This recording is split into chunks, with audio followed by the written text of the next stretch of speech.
National ടോക്സിൻ്റെ അടുത്ത വീഡിയോയിലേക്ക് സ്വാഗതം. ഇപ്പോൾ നമ്മൾ പറയുന്നത് ഇപ്പം ദുൽഖർ സൽമാനെ കുറിച്ച് നമ്മൾ പറയുമ്പോൾ ഇപ്പോൾ ഓണത്തിന് അദ്ദേഹത്തിൻ്റെ ഐ ആം ഗെയിം എന്നൊരു സിനിമ റിലീസ് ചെയ്യുന്നുണ്ട്. അത് ഒരുപാട് കാലത്തിന് ശേഷം മലയാളത്തിലേക്കുള്ള അദ്ദേഹത്തിൻ്റെ ഒരു മടങ്ങിവരവാണ് ഐ ആം ഗെയിം. ഇതിനിടയ്ക്ക് നമ്മൾ അദ്ദേഹത്തിൻ്റെ സീതാരാമം പോലുള്ള സിനിമയും ലക്കി ഭാസ്കർ പോലുള്ള സിനിമകളും ഒക്കെ നമ്മൾ കണ്ടിട്ടുണ്ട്. ഇപ്പോൾ കിങ് ഓഫ് കൊത്തയ്ക്ക് ശേഷമൊക്കെ നമ്മൾ അദ്ദേഹത്തിൻ്റെ ഒരുപാട് സിനിമകൾ കണ്ടിട്ടുണ്ട്, അന്യഭാഷാ സിനിമകൾ. അപ്പോൾ അതിനൊക്കെ ശേഷം അദ്ദേഹത്തിൻ്റെ ഒരു മലയാള സിനിമ തിയേറ്ററിലേക്ക് വരിക. ഇപ്പോൾ ഓഗസ്റ്റ് 20 റിലീസ് ചെയ്യുന്ന ആ സിനിമ ഒരു ഓണ സിനിമയായിട്ട് റിലീസ് ചെയ്യുമ്പം നമുക്കറിയാം, ഇപ്പോൾ ആ സിനിമയെക്കുറിച്ച് നമ്മൾ പറഞ്ഞു വരാനാണെങ്കിൽ അതിന് നടന്നുകൊണ്ടിരിക്കുന്ന ഒരു ബിസിനസ്സാണ് ശരിക്കും.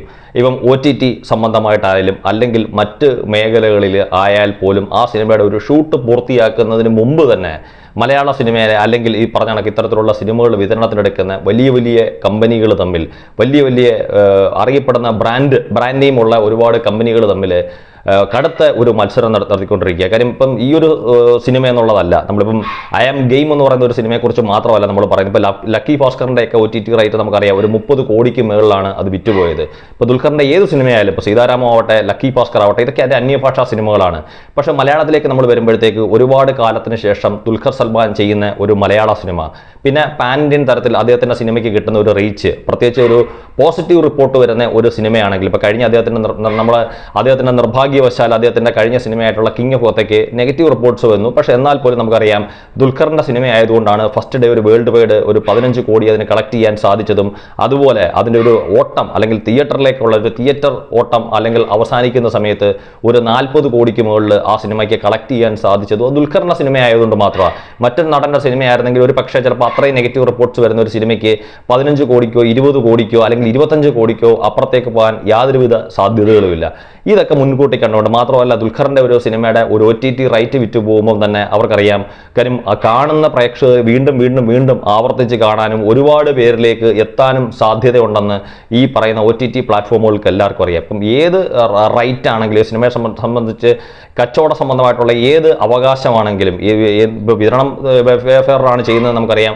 മറ്റു മേഖലകളുമായിട്ട് ബന്ധപ്പെട്ടുള്ള അതൊക്കെ കണ്ണും പൂട്ടി വാങ്ങിക്കാൻ ഇവിടുത്തെ എല്ലാ വിതരണവുമായിട്ട് ബന്ധപ്പെട്ട അല്ലെങ്കിൽ OTT പ്ലാറ്റ്ഫോമുകൾ ഉൾപ്പെടെയുള്ളവർ തയ്യാറായിട്ട് വരുന്നത് ദുൽഖർ സൽമാൻ ആയതുകൊണ്ട്. ഇപ്പോൾ നമുക്കറിയാം ഐ ആം ഗെയിം എന്ന് പറയുന്ന ഒരു സിനിമയെ സംബന്ധിച്ചിടത്തോളം ഒരു തിയേറ്ററിലേക്ക് ചാർട്ട് ചെയ്തിരിക്കുന്ന തിയേറ്ററുകൾ അല്ലെങ്കിൽ സ്ക്രീനുകളുടെ എണ്ണം തന്നെ വളരെ കൂടുതലാണ്. 550-600 സ്ക്രീനുകൾക്ക് മുകളിലാണ്. അപ്പോൾ അതേ ദിവസം തന്നെ റിലീസ് ചെയ്യുന്ന മറ്റ് സിനിമയ്ക്ക് പോലും അതിൻ്റെ അടുത്ത് പോലും എത്താൻ പറ്റുന്നില്ല ഒരു റിലീസ് ഡേ എന്ന് പറയുന്നത്. കാര്യം അത്രയും കണക്ക് കൂട്ടി വളരെ പ്ലാൻഡ് ആയിട്ട്, പിന്നെ മാത്രമല്ല ഒരുപാട് തുക ചെലവഴിച്ചു. ഇപ്പോൾ ദുൽഖർ സൽമാൻ തന്നെ പറഞ്ഞ കണക്ക് അദ്ദേഹത്തിൻ്റെ കരിയറിലെ ഏറ്റവും സ്റ്റൈലിഷ് ആയിട്ടുള്ള ഒരു സിനിമയാണ് ഐ ആം ഗെയിം എന്ന് പറയുന്നത്. അതായത് ശരിക്കും പറഞ്ഞാൽ ഇപ്പോൾ കിങ് ഓഫ് കൊത്ത റിലീസ് ചെയ്യുന്ന സമയത്ത് നമുക്ക് എല്ലാവർക്കും അറിയാം, കാര്യം അതൊരു നെഗറ്റീവ് റിപ്പോർട്ട് വരേണ്ടുന്നത് ഇപ്പം ദുൽഖർ ഹേറ്റേഴ്സ് ആയിട്ടുള്ള ആളുകളെക്കാട്ടിലുപരി സിനിമ മേഖലയിൽ നിലനിൽക്കുന്ന അല്ലെങ്കിൽ ദുൽഖറിനെ പോലുള്ള കുറേ യുവതാരങ്ങൾ കൂടി ആവശ്യമായിരുന്നു എന്നുള്ള രീതിയിലുള്ള ചർച്ചകളൊക്കെ നമ്മളൊന്ന് കണ്ടിട്ടുണ്ട്. കാര്യം കിങ് ഓഫ് കൊത്ത ഒരു വലിയ വിജയത്തിലേക്ക് പോയായിരുന്നെങ്കിൽ ദുൽഖർ സൽമാനെ മലയാളത്തിൽ പോലും പിടിച്ചാൽ കിട്ടാത്ത ലെവലിലേക്ക് അദ്ദേഹം പോകുമായിരുന്നു.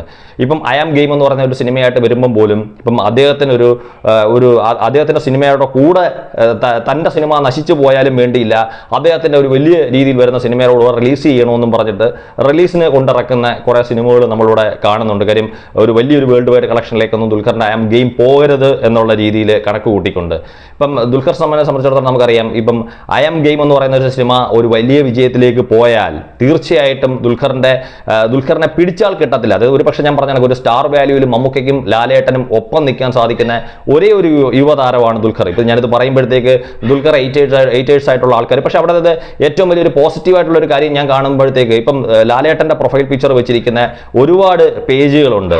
അവരുടെയൊക്കെ ചില കമൻസുകൾ എല്ലാം ഇപ്പോൾ അവർ മമ്മൂക്കയെ ശക്തിയായിട്ട് എതിർക്കുമ്പം പോലും ദുൽഖറിനെ ഇഷ്ടപ്പെടുന്ന ഒരുപാട് ലാലേട്ടൻ ഫാൻസിൽ ഒരുപാട് ആൾക്കാരുണ്ട് ദുൽഖറിനെ സപ്പോർട്ട് ചെയ്യുന്നത്.